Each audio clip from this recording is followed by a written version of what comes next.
What if your life isn't a random series of events, but a meticulously crafted cosmic script? A story your soul chose with a beginning, a middle, and a triumphant end. A century-old book contains the key to decode this script. By the end of our time together, you won't just know your life's purpose. You will understand the divine architecture behind it. Have you ever felt a persistent echo in your life, a recurring challenge or theme, and wondered to yourself, why does this keep happening? For so many on a sincere spiritual path, there comes a moment of profound exhaustion. A feeling that despite all the books read, the seminars attended, the hours spent in meditation, a quiet ache persists. It is not the ache of emptiness, but something more mysterious. It is the echo of purpose. Think of your consciousness as a powerful operating system. Since the day you were born, a single essential program has been running in the background. It is the search for meaning. And because it runs unattended, it consumes immense resources, showing up in our lives as a low hum of anxiety, a feeling of being disconnected, or a deep sense of dissatisfaction. We try to silence it with distraction or numb it with consumption, but it is always there, waiting. The great psychiatrist Viktor Frankl, a man who survived the horrors of Auschwitz, observed a sacred truth in the most profane of places. He saw that those who endured were not necessarily the strongest or the healthiest, but those who held on to a purpose, a reason to live that existed beyond their suffering, a task to complete, a loved one to see again, a meaning to be fulfilled. He realized that the primary drive of human life is not pleasure, but the pursuit of what we find meaningful. That persistent echo is the healthiest instinct you have. It is the call of your own soul, demanding that its core program be brought to the forefront. The ancient Stoics, masters of inner resilience, would recognize this echo. They taught a principle that has stood for millennia. The obstacle in the path becomes the path. That feeling of being stuck, that recurring challenge that haunts you, is not a sign that you are failing. It is a signpost, a compass needle quivering, trying to orient you toward your true north. The very thing you believe is holding you back is, in fact, the doorway you are meant to walk through. Does this resonate with you? That feeling that the noise of daily life is merely a distraction from a deeper, more important signal you are meant to receive. This echo is not a flaw in your system, it's a feature. It's a homing beacon guiding you toward a celestial operating system you were born with, but were never taught how to access. So how do we log in? To log into this celestial operating system, we first need to understand that the map most of us were given is not the only one that exists. Think of popular mainstream astrology, the tropical zodiac, as a powerful application on your computer. It is an app for seasons. It took a snapshot of the heavens over 2,000 years ago and linked the signs to the Earth's seasons. Aries to the spring equinox, Cancer to the summer solstice, and so on. This app is incredibly useful for understanding psychological archetypes, the seasons of our temperament. But it is a static photograph of a living, breathing cosmos. The True Zodiac, the Sidereal Zodiac, is not a static app. It is the live satellite feed. It is synced in real time to the great cosmic clock. This clock has a rhythm so vast, it is almost impossible to comprehend.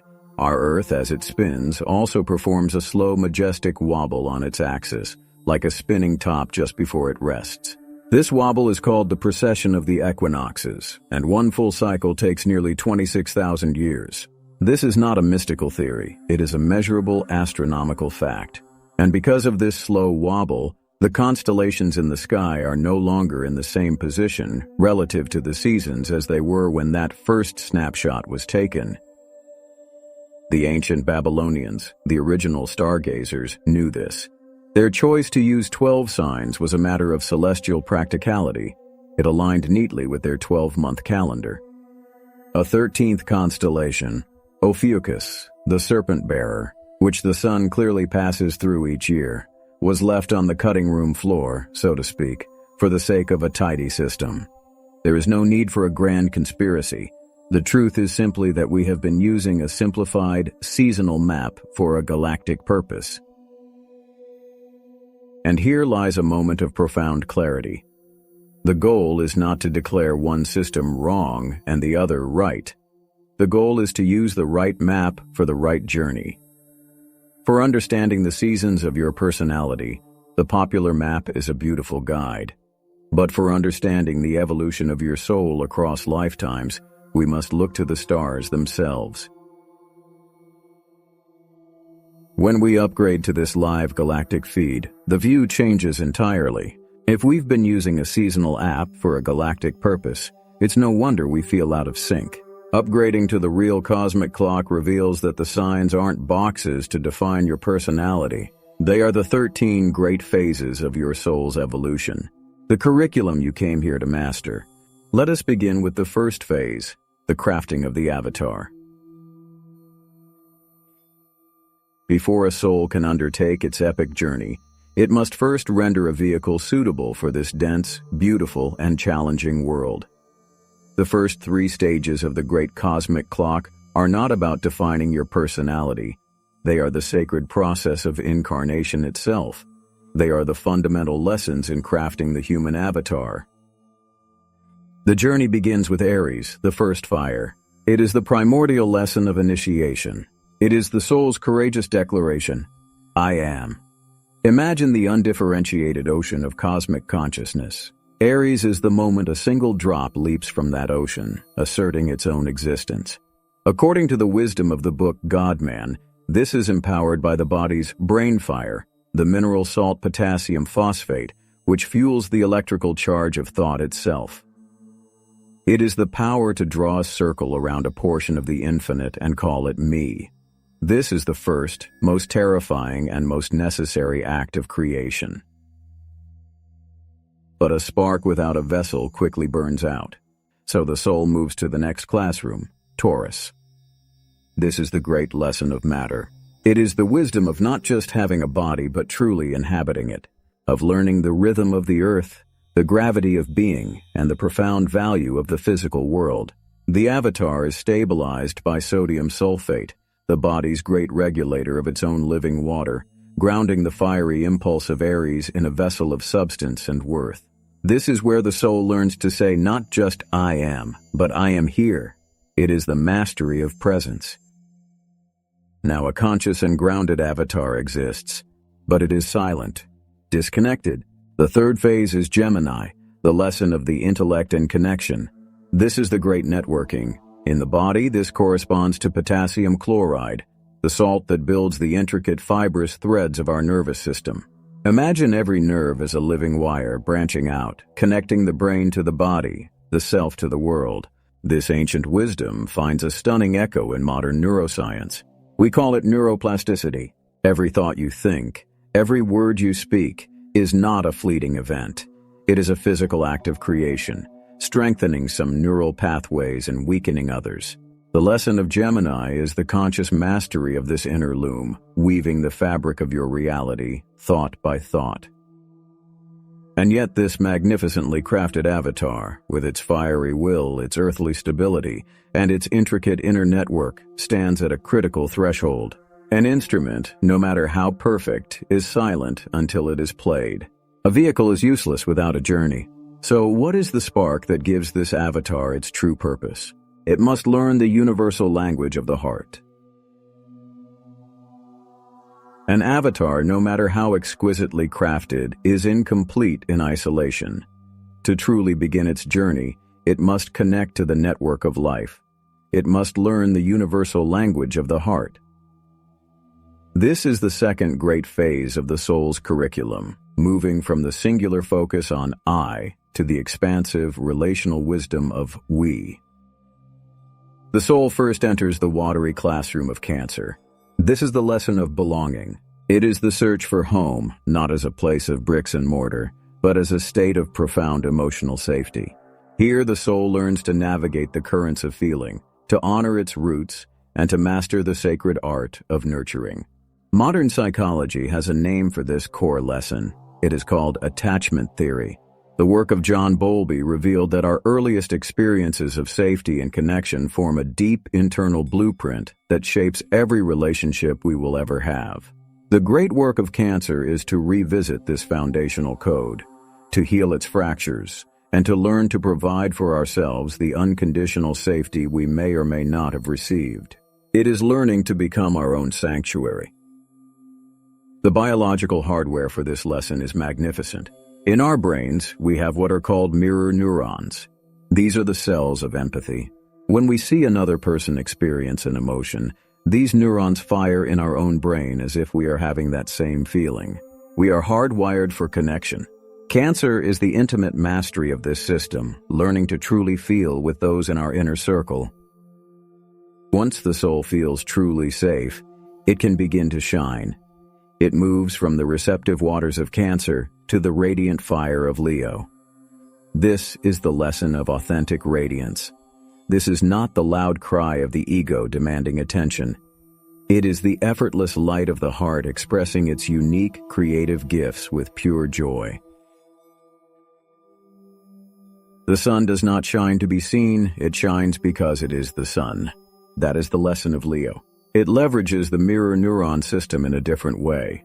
When we witness someone expressing their truth with uninhibited joy, our own mirror neurons fire, and we feel a resonance, a permission to let our own light shine.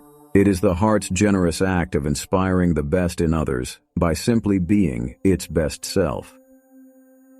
But a brilliant light, unfocused, can be blinding.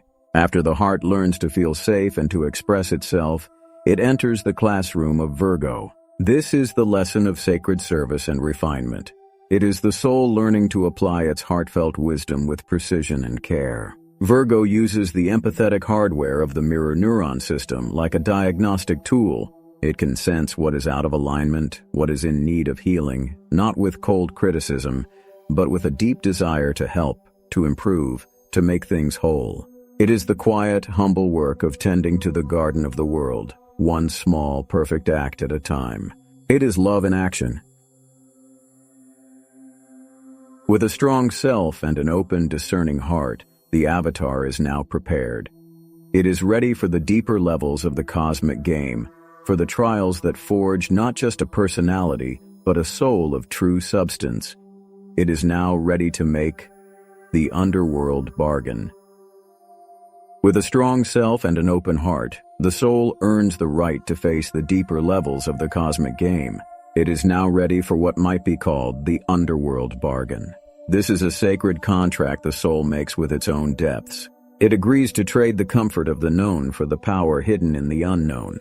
It is the journey into shadow, not to be lost, but to be made whole. The descent begins not with a fall, but with a reflection. The soul enters the classroom of Libra, the great mirror of relationship. Here, it learns a profound and often difficult truth. That which irritates, fascinates, or repels us most in another person is often a disowned piece of ourselves. This is the psychological principle of projection. The shadow is elusive. It cannot be seen directly. So the universe, in its wisdom, places mirrors all around us in the form of other people.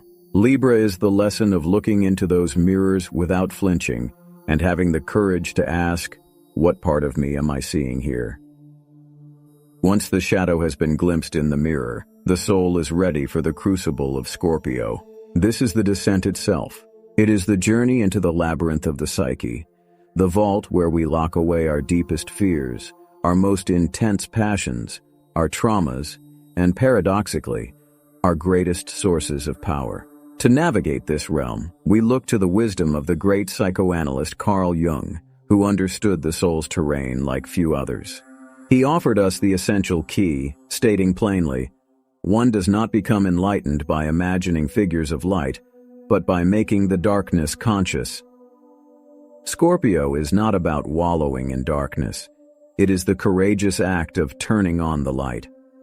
It is the alchemical process of transmuting the lead of our pain into the gold of our power. The ancient Greeks understood this bargain perfectly in the myth of Theseus and the Minotaur. The hero, Theseus, our conscious self, must venture into the dark, twisting labyrinth, the realm of Scorpio, to face the Minotaur, the raw, untamed, terrifying shadow self within. But he cannot do this alone. He needs the wisdom of relationship, the connection to another, symbolized by Ariadne's thread. This is the gift of Libra. Holding this thread of connection, he confronts the beast not just to destroy it, but to understand its power. And when he emerges from the darkness, he is no longer just a hero. He is a wise king. His emergence into the light, forever changed by his journey through the dark, is the lesson of Sagittarius. It is the quest for a higher truth, a philosophy, a vision that can only be born from having integrated the whole of one's experience, both light and shadow. Having faced the beast within and returned with this hard-won wisdom, the soul is now prepared for its final mission, not just to understand the world, but to help build a better one. Having journeyed through the underworld of the self and returned with the fire of truth, the soul is no longer merely a student of reality. It is now handed the master's toolkit. It is prepared for its final and most profound mission, not just to understand the world, but to participate in its conscious creation. Before the soul can build, it must first learn to heal the fundamental wound of separation. This is the secret lesson of the 13th house, Ophiuchus, the serpent bearer. He is the master of symbiosis, that biological miracle where different organisms thrive by living together for mutual benefit. Having mastered the serpent of Scorpio's shadow and the vision of Sagittarius's light, Ophiuchus understands that they are not enemies. He teaches the soul to hold both, to integrate the darkness and the light, and to alchemize the poison of its past into a potent medicine for the future. This is the lesson of true wholeness. With this integrated power, the soul enters the classroom of Capricorn. This is the lesson of divine structure. Here, the soul learns to take the infinite, formless wisdom it has gained and anchor it in the physical world. Capricorn is the master architect who takes the vision of Sagittarius and builds the cathedral, stone by stone. It is the discipline to create legacies, institutions, and frameworks that are not only beautiful, but enduring. It is the sacred duty of giving spirit a lasting home on earth. Once the cathedral is built, its purpose is not to remain an empty monument. The soul then graduates to Aquarius, the lesson of humanity. If Capricorn builds the structure, Aquarius opens the doors and turns on the lights for everyone. This is the great distribution. It is the understanding that wisdom is not meant to be hoarded, but shared. It is the principle of open-source knowledge, of pouring one's unique gifts into the network for the upliftment of the collective consciousness. It is the realization that my liberation is incomplete without yours. And finally, after the journey is complete, after the lessons are mastered and the gifts are given, the soul arrives at the final shore, Pisces. This is the lesson of divine dissolution. The master architect lets go of his cathedral. The brilliant networker lets go of the network. The individual wave, having traveled the entire ocean and gathered immeasurable experience, willingly returns to the sea, enriching the whole with its journey. It dissolves back into the unified field of consciousness, the ocean of love that mystics have always known, and that our deepest science is now beginning to glimpse. This cosmic curriculum is magnificent, but it requires immense, almost unimaginable energy. What fuels this soul evolution that can span millennia? The ancient book reveals the secret is not found in the distant stars, but much closer. It resides within our own spine. This is the purpose of what the ancients called the Christos oil, or the sacred secretion. Let us release the idea of a literal physical oil. It is far more profound. Think of it instead as a form of divine bio-spiritual currency. It is the elixir of the soul. This currency is generated through clean living, high thoughts, and noble actions. It is conserved through discipline and self-mastery. And most importantly, it is invested in our own evolution. When we waste this sacred currency on low vibrational states, on chronic anger, on gossip, on mindless distraction, it is not a sin. It is simply a poor investment. We deplete our spiritual accounts and find we lack the energy to graduate from our current life lesson. We are forced to repeat the class, season after season, lifetime after lifetime. But when we consciously conserve and refine this inner essence, we fund our own liberation. We have the energy to face our trials with grace, to learn our lessons quickly, and to accelerate our journey home. This is not just esoteric poetry. It is echoed in the very design of our nervous system. We have two primary modes of being: a sympathetic state of survival, fight, or flight, which burns our vital energy at a ferocious rate, and a parasympathetic state of sanctuary, rest, and digest, which conserves and regenerates our energy. The master switch between these two states is a magnificent channel of nerves called the vagus nerve.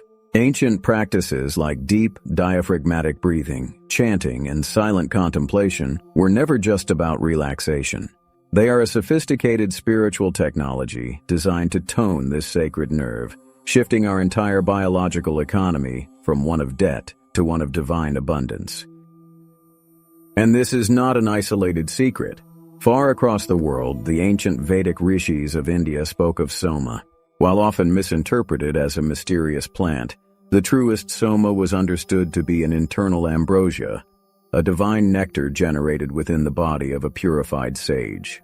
It was the drink of the gods, produced through intense spiritual practice, which granted vision, clarity, and a direct line to cosmic intelligence.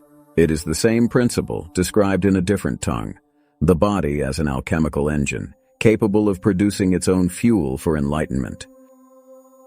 We now have the map, the great cosmic clock. We now have the engine, this potent inner alchemy. Let us put it all together to answer the one question that truly matters. We stand now at the heart of the great revelation. We have the cosmic map. We have the alchemist's engine. But what is it all for? How does this ancient knowledge answer the most human of all questions, the one whispered in the darkest nights of the soul? Why is this happening to me? Here is the truth. That recurring challenge, that persistent pain, that pattern in your life you cannot seem to break. It is not your burden. It is not your curse. It is not a punishment. It is your major.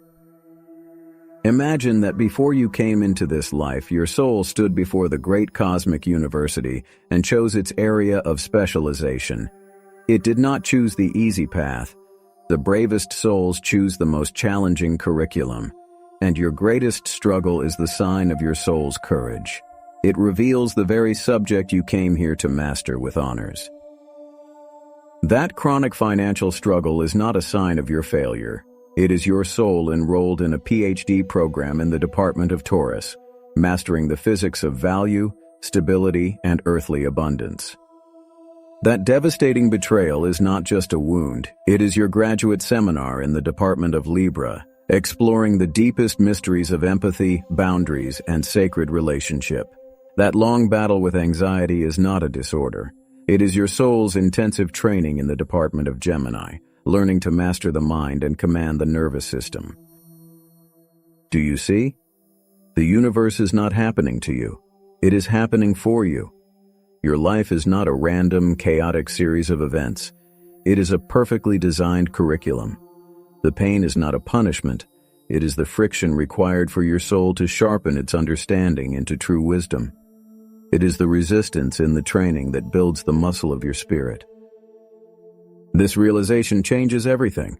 It shifts your identity from that of a victim, asking, "Why me?" to that of a sacred scholar, a spiritual specialist on a heroic mission, asking, "What is the profound lesson I am on the cusp of mastering?" It reframes every obstacle as an opportunity, every failure as invaluable data, every tear as a holy water, purifying your vision. Your greatest suffering does not define you. It reveals your sacred purpose. This great revelation that your struggle is your sacred curriculum can bring a profound sense of peace. But revelation without action can be like a beautiful dream that fades upon waking. So let us anchor this truth into your life. Let us give you a practical way to consult your soul's curriculum, not once, but every single day. I call this practice the soul syllabus. It requires nothing more than a pen, a piece of paper, and 5 minutes of honest intention. First, you will define your course. At the top of the page, I want you to identify the one recurring struggle that is most present for you right now. Be specific and be gentle with yourself. You are not listing your flaws, you are naming your area of study. Write it as a course title. For example, the course of chronic financial anxiety, or the course of feeling unseen in relationships, or the course of overcoming self-doubt. Name it. Acknowledge it. Second, you will identify the department. Look back at the great cosmic curriculum we have just explored. That course you just named, to which cosmic classroom, to which department of the soul does it belong? Does your challenge with self-doubt belong to the department of Aries, the mastery of the self? Does your struggle with loneliness belong to the department of Libra, the mastery of sacred connection? Do not overthink it. Close your eyes for a moment if you need to. Your heart already knows the answer. Write down the name of the department your soul is studying in.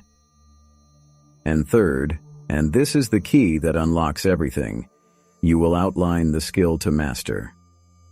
Beneath your course title and department, I want you to ask your soul one powerful question. Write it down. What specific skill or virtue is this course demanding that I develop in order to graduate? Perhaps the answer is patience, or unconditional self-worth, or the courage to speak your truth, or the discipline to set boundaries. Listen for the first answer that arises. And then, and this is crucial, ask yourself, what is one small, tangible action I can take tomorrow to practice this exact skill? Not a giant leap, a single step.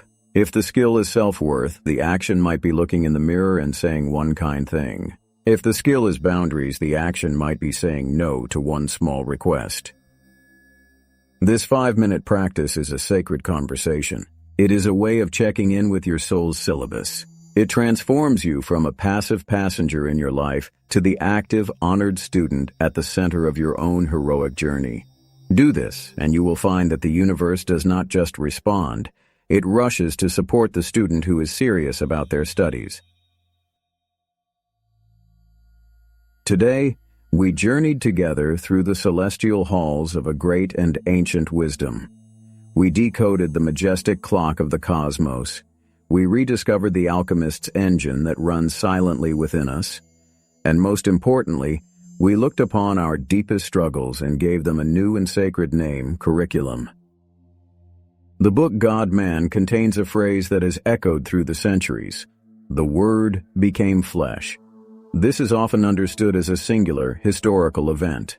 But the deeper, perennial wisdom reveals a more personal truth.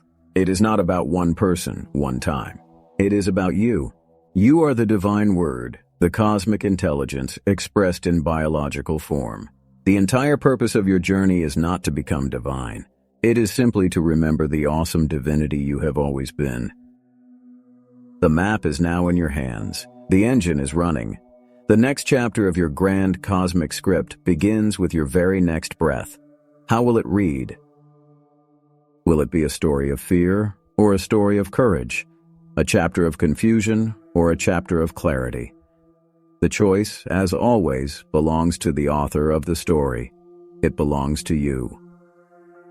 And so, in the spirit of our shared journey through this great university of life, I invite you to do one last thing. Comment below and share with us all. What course is your soul taking right now? What is the sacred subject you are here to master? By sharing our curriculum, we hold a light for one another. We become teachers for our peers and students of their wisdom. We remember together that no one walks these sacred halls alone.